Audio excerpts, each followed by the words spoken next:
कहानी की शुरुआत में हमें लॉरेन नाम की एक छोटी सी बच्ची को दिखाया जाता है। वो 8 साल की उम्र में एक कास्टिंग की ऑडिशन देने के लिए जाती है।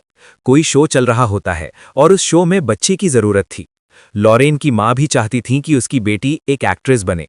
वो पूरी तरह से प्रिपेयर होकर ऑडिशन देने के लिए जाती है और उसकी किस्मत तो देखो, वो सिलेक्ट हो जाती है। जब वो 8 साल की थी तब से वो उस शो में काम कर रही होती है। बड़े होने के साथ साथ उस शो के बदौलत पैसा, शोहरत, नाम, फेम वो सब कुछ कमा लेती है।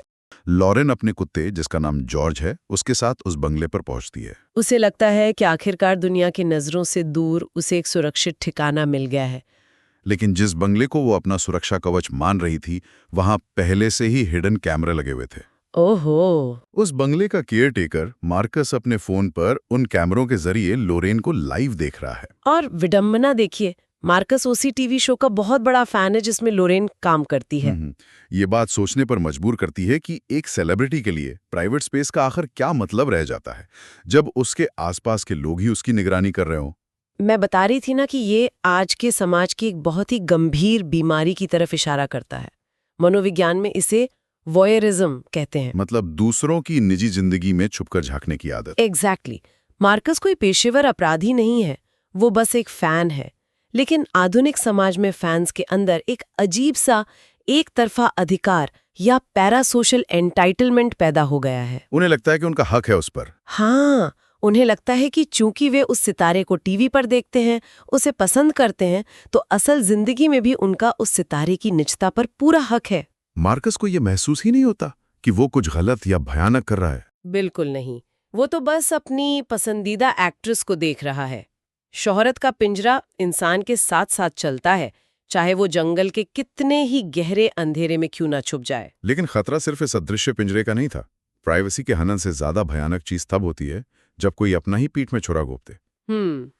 यहाँ से कहानी एक बहुत ही स्याह मोड़ लेती है। हाँ, हर कोई जानना चाहता था कि लॉरेन के बच्चे का पिता कौन है, और सच्चाई ये है कि वो पिता कोई और नहीं बल्कि पीटर है। और ये पीटर वही अभिनेता है जो उस मशहूर टीवी शो में लॉरेन के पिता का किरदार निभाता है। सोचिए जरा, पर्दे पर जो शख्स एक केयरिंग और आदर्श बाप बना हुआ है, असल जिंदगी में उसका और लॉरेन का अफेयर चल रहा था, जो कि बहुत ही अजीब है। और पीटर पहले से शादीशुदा है और उसके बच्चे भी हैं। वो लॉरेन को कॉल करके उस पर दबाव डालता है कि वो बच्चा गिरा दे, ताकि उसकी अपनी साफ सुथरी इमेज और ये टीवी शो बचा रहे। लेकिन लॉरेन अपने फैसले पर अडिग है।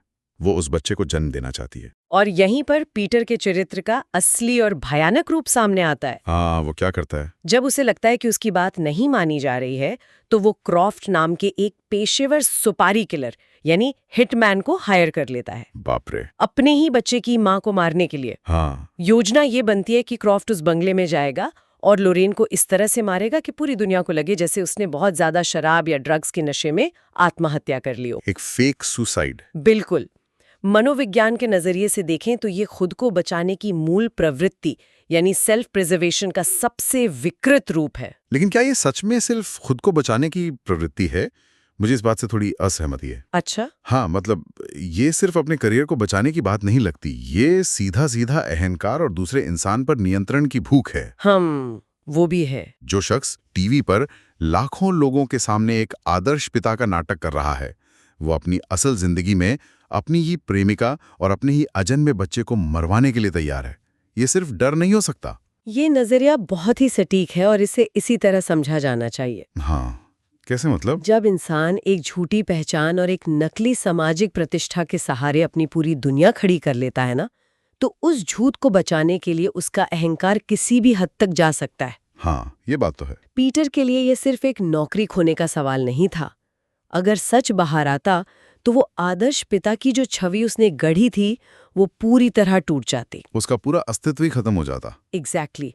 जब इंसान के अहंकार पर इस तरह का खतरा मंडराता है तो नैतिकता और इंसानियत सबसे पहले दम तोड़ देती हैं। पीटर को लगता है कि एक मर्डर उसकी सभी समस्याओं का एक साफ सुथरा समाधान है। लेकिन अपराधी हमेशा ये भूल जाते हैं कि असल जिंदगी उनके बनाए कागजी प्लान के हिसाब से नहीं चलती। और असल जिंदगी कैसे पलटवार करती है, ये इस कहानी के अगले हिस्से में साफ नजर आता है। हिटमैन क्रॉफ्ट तो अभी हास्ते में ही था। हाँ, वो तो पहुंचा भी नहीं था, लेकिन उससे पहले ही दहशत का एक ऐसा सिलसिला शुरू होता है जिसकी किसी ने कल्पना भी नहीं की थी। मार्कस का मामा डैरन अपने दोस्त मार्को के साथ, जो कि कर्ज में डूबा हुआ है, वहां आ जाता है। डैरन रात को मार्कस के फोन में छुपकर देख लेता है कि बंगले में एक अकेली और अमीर टूरिस्ट रुकी हुई है, तो वे दोनों लूटपाट के इरादे से वहां पहुंच जाते हैं। और जैसे ही वे अंदर घुसने की कोशिश करते हैं, लॉरेन का कुत्ता उन पर भौंकने लगता है। कुत्ते की आवाज सुनकर लॉरेन बाहर आती है, उन्हें देख लेती है और भागकर खुद को एक कमरे में बंद कर लेती है। ध्यान देने वाली बात यह है कि यहाँ तक उन दोनों लुटेरों का इरादा सिर्फ चोरी करने का था। हाँ,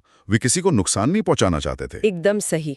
लेकिन तभी लोरेन से एक बहुत छोटी सी चूक हो जाती है। वो बंद कमरे के अंदर से घबरा के चिल्लाती कि तुम्हें जो लेना है ले जाओ और यहाँ से चले जाओ। अब इस पल को गहराई से समझते हैं। अगर वो उस वक्त बिल्कुल खामोश रहती ना, तो शायद वे दोनों लुटेरे सिर्फ कीमती सामान उठाते और निकल जाते। लेकिन एक आवाज ने पूरा खेल बदल दिया। हाँ, जैसे ही माँ को एक डरी हुई औरत की आवाज सुनता है, उसके दिमाग में एक अलग ही शैतानी फितरत जाग उठती है। वह अब लूटपाट भूलकर उस कमरे का दरवाजा खोलने की कोशिश करने लगता है। इस घटना को समझने के लिए हमें उस अवस्था को देखना होगा जब दिमाग का वो हिस्सा, जिसे एमिगडाला कहते हैं, पूरी तरह से हावी हो जाता है। Panic response. बिल्कुल।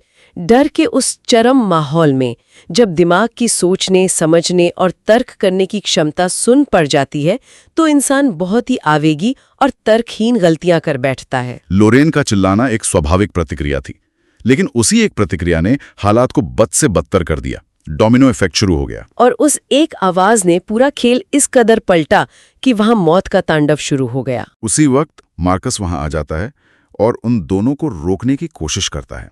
हाथापाई शुरू होती है और छीना झपटी में गोली चल जाती है, जो मार्कस को लग जाती है। ओहो। हालात इतने बेकाबू हो जाते हैं कि डैरेन अपने ही घायल भांजे को पूरी तरह खत्म करने का हुक्म दे देता है ताकि कोई गवाह न बचे। मार्को मार्कस को मार देता है। ये तो बहुत ही खौफनाक है। इसके बाद डैरेन गुस्से, हताशा और बौखलाहट में उस कमरे का लोहे का दरवाजा जोर जोर से पीटने लगता है। और इस अंधाधुंध पीटने की वजह से उस भारी लोहे के दरवाजे की कुंडी अंदर से पूरी तरह उखड़ जाती है। वो दरवाजा हमेशा के लिए जाम हो जाता है। और ये जो दरवाजा जाम हुआ है ना, ये सिर्फ लोहे का एक टुकड़ा नहीं है। इसे एक रूपक के तौर पर देखिए। कैसे? लोरेन इसी बंगले में दुनिया से कटने के लिए आई थी।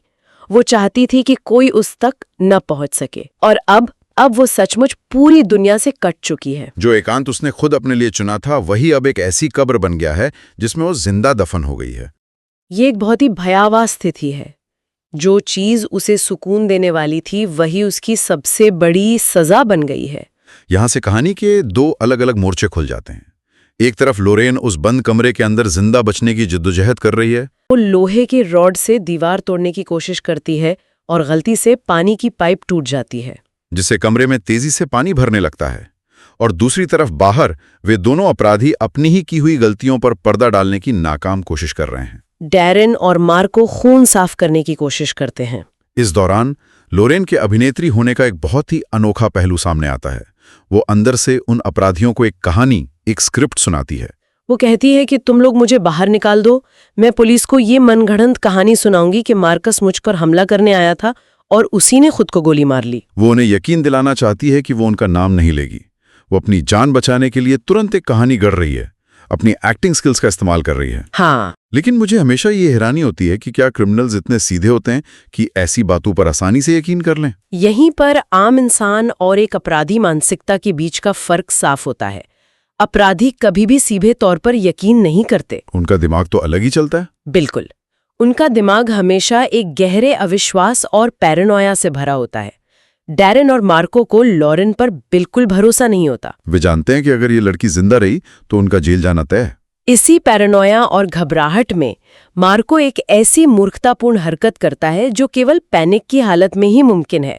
वो सीधे उस मोटे लोहे के दरवाजे पर गोली चला देता है। और भौतिक विज्ञान का सीधा सा नियम है, गोली उस ठोस लोहे से टकराकर रिकोशे होती है, यानी पूरी रफ्तार से वापस लौटती है और सीधे डैरेन को जा लगती है। डैरेन बुरी तरह घायल हो जाता है और मार्को उसे वहीं तड़पता हुआ छोड़कर भाग खड़ा होता है। डैरेन भी किसी तरह अपनी कार लेकर अस्पताल की तरफ भागता है। ये इस बात का सबूत है कि अपराध पर पर्दा डालने की हड़बड़ाहट अक्सर अपराधियों को उनके ही खोदे हुए गड्ढे में गिरा देती है। बिल्कुल। अब देखिए, ये सब तो उस बंगले की चारदीवारी के अंदर हो रहा था, लेकिन अब कहानी में जो मोड़ आता है वो इस पूरी चर्चा का सबसे दिलचस्प और विचारणीय हिस्सा है। हाँ, क्योंकि बाहर की दुनिया में कुछ ऐसा घटता है जो साबित करता है कि आज के डिजिटल युग में कुछ भी छुपा हुआ नहीं है। वो छोटा सा कुत्ता जॉर्ज जो बंगले से भाग गया था, वो सड़क पर भटक रहा होता है।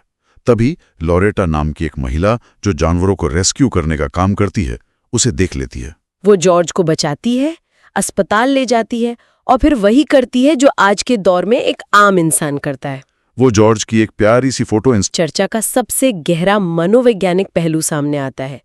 लोरेटा की नीयत बिल्कुल साफ थी, वो सिर्फ एक अच्छे नागरिक का फर्ज निभा रही थी। लेकिन उस एक पोस्ट ने जो तबाही मचाई, उसकी कल्पना भी नहीं की जा सकती है। देखिए बात कहां से कहां जुड़ गई। देखते ही देखते उस पोस्ट पर 8000 लाइक्स आ जाते हैं। कोई फैन कमेंट कर देता है कि अरे ये तो एक्ट्रेस लोरेन का कुत्ता है, और दूसरी तरफ वो हिटमैन क्रॉफ्ट जो अब तक लोरेन को खोज रहा था, इस इंस्टाग्राम पोस्ट को देख लेता है। वो एक प्राइवेट डिटेक्टिव होने का नाटक करते हुए लोरेटा को कॉल करता है। उसे अपनी मीठी बातों में फंसाकर उसकी लोकेशन ट्रैक कर लेता है।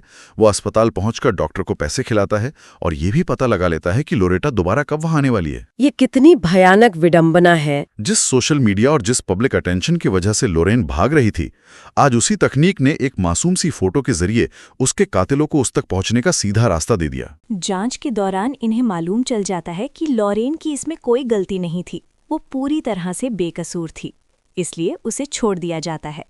लोरेन अपना फ़ोन लेती है और प्रेगनेंसी टेस्ट को इंस्टाग्राम पर अपलोड कर देती है, अपने फैंस को ये बताते हुए कि वो प्रेग्नेंट है और वो इस बच्चे को दुनिया में लाना चाहती है।